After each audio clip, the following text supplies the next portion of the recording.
So, what are we claiming here today? To put it in a nutshell, namely, that Republic for the United States of America is the lawful civil authority upon the land. And we've claimed that for some time now, but we have even more standing than we had before. We've gone through an electoral college process. Back in the October-November timeframe, I challenged the several states.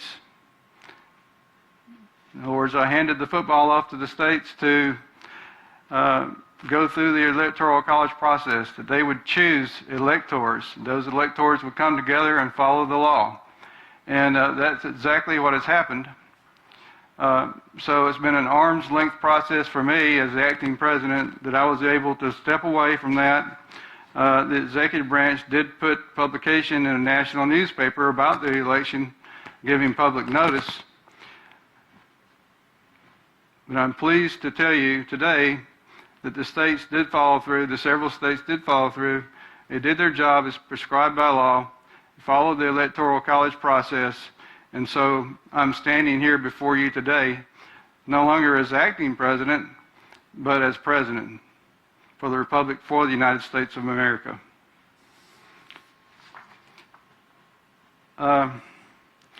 So that should go a long way towards explaining why some people might say, well, I'm a self-appointed president. Well, that's absolutely not true.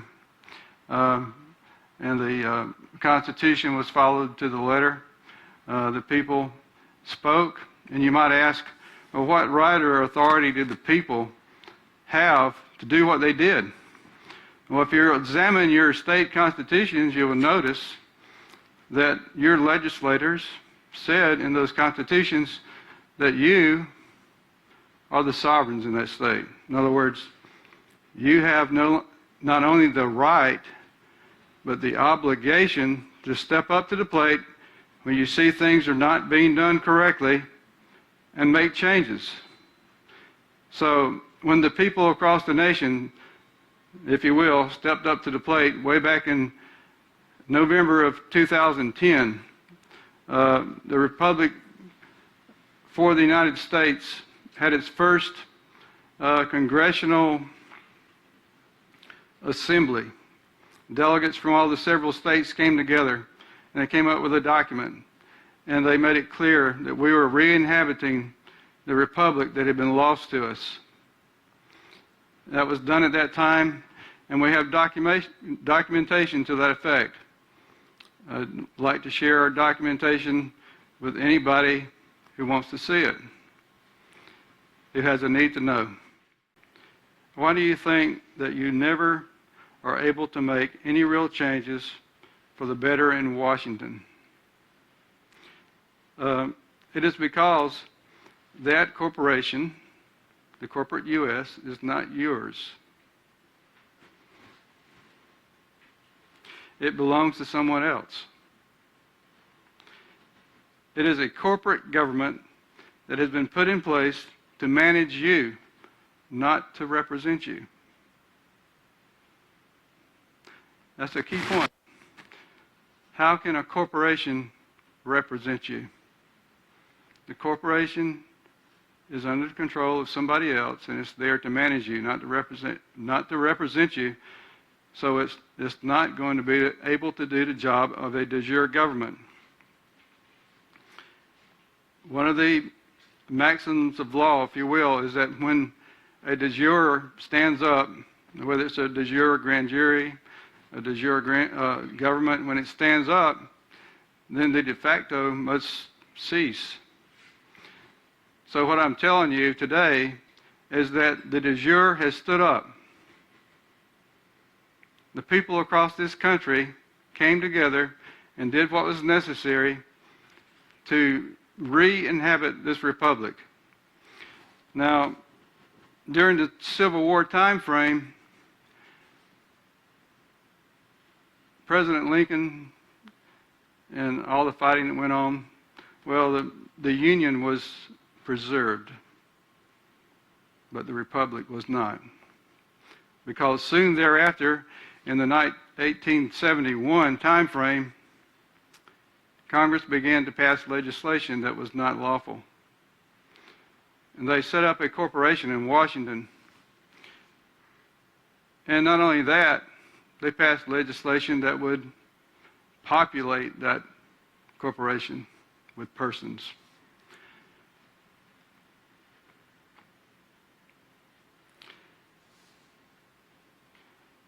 Now, in doing so, most of us would think that the South won the war. I mean, the North won the war. In many ways, it's not true. If you study your history, you'll find out that after the slaves were released in the South, that there was a system of peonage that came into being, whereby I've seen some cases where a young black man, a landowner, was walking back from doing his business in town and was stopped on the railroad tracks by a constable. And the constable said, "Where's my money, boy?" He said, and of course the answer was, "I don't owe you any money." Eventually, those kinds of things were exposed and dealt with. But I can tell you that's a very terrible time in our history whereby people were exploited. But I'm also sorry to inform you that that system has continued to our day in one form or another. You may not see someone arrested and then forced to work in a coal mine, or arrested and fined and forced to work for some landowner. But you will see people arrested for this and that there was no victim. There was no crime committed, not constitutionally, not lawfully. Arrested and put in prison. Well, you say, well, how can that be profitable? Well, I guess if you're a bank, it could be very profitable to you. Every single one of us in America today, when we're born, and your foot hits the birth certificate, a bond is created. You're actually born into bondage. So part of the restoration process is to educate the American people on exactly what all that means to you and what the Republic means to you in terms of what you can do with us to help fix this. That peonage system, no matter what you want to call it, it's peonage. That peonage system has invaded our judiciary. Our courts are set up for making profit off of people. Imagine that. There's supposed to be blind justice. And it's not supposed to be made for making money off people. But I can assure you there are bonds issued on every prisoner in this country. It's a sad state of affairs when there are more prisoners in this country per capita than in many, many other countries. We've got to fix it. We're reaching out to the American people. We've done what we can do. We're reaching out to you and say, come work with us. Now, we can't really blame the people that are in office for the corporation for doing what they're doing now. I mean, they're doing their jobs. It's a corporation, and the corporation's designed to make money. So I really can't fault them. We all inherited this together. The people who set this system up are long dead and gone. But it's up to all of us to work together to change it back the way it can be, so that we have liberty and justice for all. And when I say all, I mean all, regardless of race, religion. All means all. That was clarified very succinctly in our Utah document where we re-inhabited the republic. You know, I could even go as far as to thank President Obama for letting the people know that he has a cell phone and a pen, and he can use them. I wish FDR had told the people that in 1933 when they passed the Emergency Banking Relief Act, because at that point in time, they made the American people essentially enemies of the state and gave the president, in essence, the same power as a king. Now, FDR told him that he would not let that act go past his own reign, if you will, but it never was repealed. It hasn't been repealed to this day. So when President Obama, the President and CEO of the United States Corporation, tells you he's got a pen and a phone, you better believe what he's saying. Now, when Nancy Pelosi stands up and tells you to your face that we got to pass this bill before we can read it, do you think she might have been communicating something? Why would she say that? She's not a dumb woman. Very smart lady. American people, what's going on? Believe her. And I thank her for saying what she said. I know there's been senators assassinated that, you know, the story was that maybe they committed suicide and they killed their family and they committed suicide. They were just made an example up for standing up against the establishment, the system, and everybody in Washington. The people I'm telling you about, President Obama on down, they have to operate within certain parameters.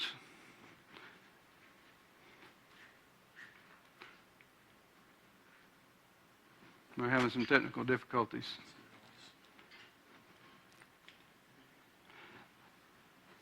So, if they fail to operate within those parameters, they may be the one being made an example of.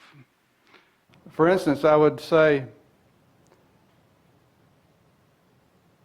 President Lincoln, that President Obama is so fond of, and I am too. I'm sure President Lincoln would have restored the republic had he not been assassinated.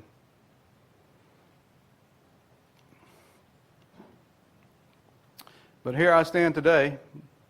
The republic has not been restored, but now it is. And now you've been given full disclosure. The people across America has been given full disclosure on the work that people behind the scenes have done, not in secrecy, in plain sight, and not without opposition. Plenty of opposition. We've had, I'm sure if you've been a member of the Tea Party and tried to get a nonprofit status, I'm sure you found out real quick that wasn't going to happen. And need I say that any government that keeps the people from participating in the political process has delegitimized themselves. I don't know how much more clear it can be. So like I said earlier, once the de jure stands up, in other words, once the people stand up and say, okay, corporation, we've had enough of this. We want oversight over you. So if you want to look at the republic as being oversight of the corporation, I can handle that. I can make them start being answerable to you. And I will. Now, there's other groups around the country saying, well, we need a constitutional convention to fix this stuff. There's hardly anybody out in this nation who doesn't feel and understand that something's wrong and that it needs to be fixed.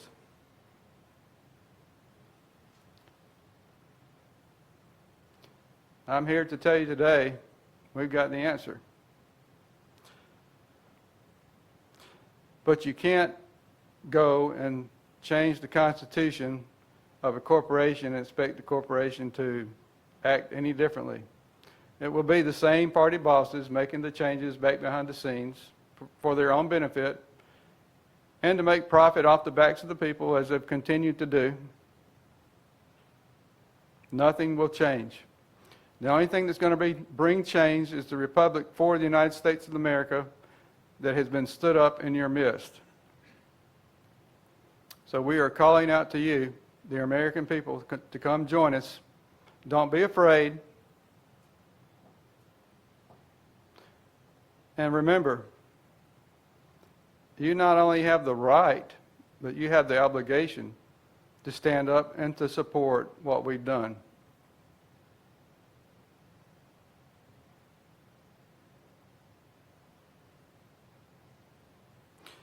Now I'm going to read what George Washington had to say in his farewell address to the nation. It's very appropriate considering where we are today in this nation and in the history of this country. And there's many more things I can say about history, but I think I've said enough for today. But let me leave you with his words. And this is his farewell address from 1796. Cunning, ambitious, and unprincipled men will be enabled to subvert the power of the people, to usurp for themselves the reign of government, destroying afterwards the very engines which have lifted them to unjust dominion.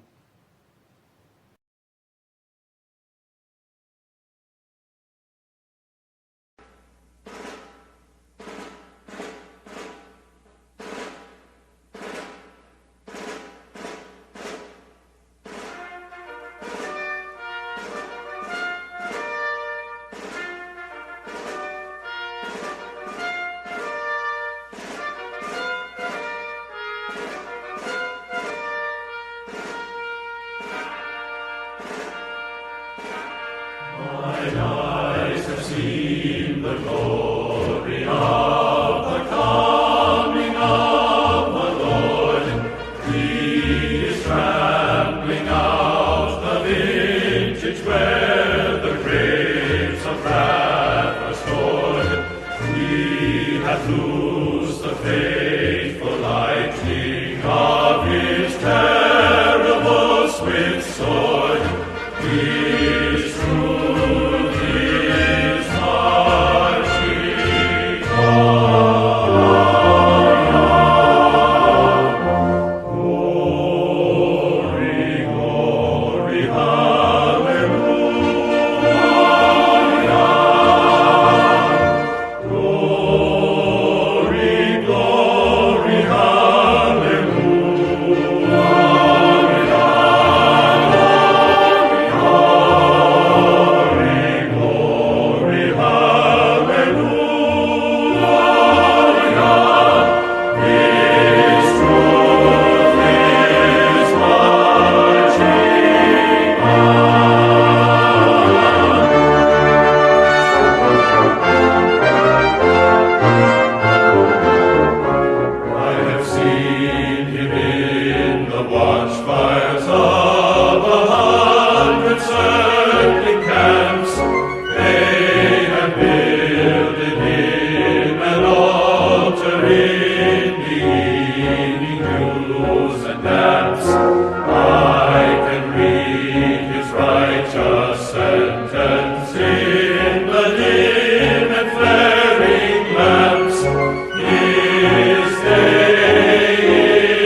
Let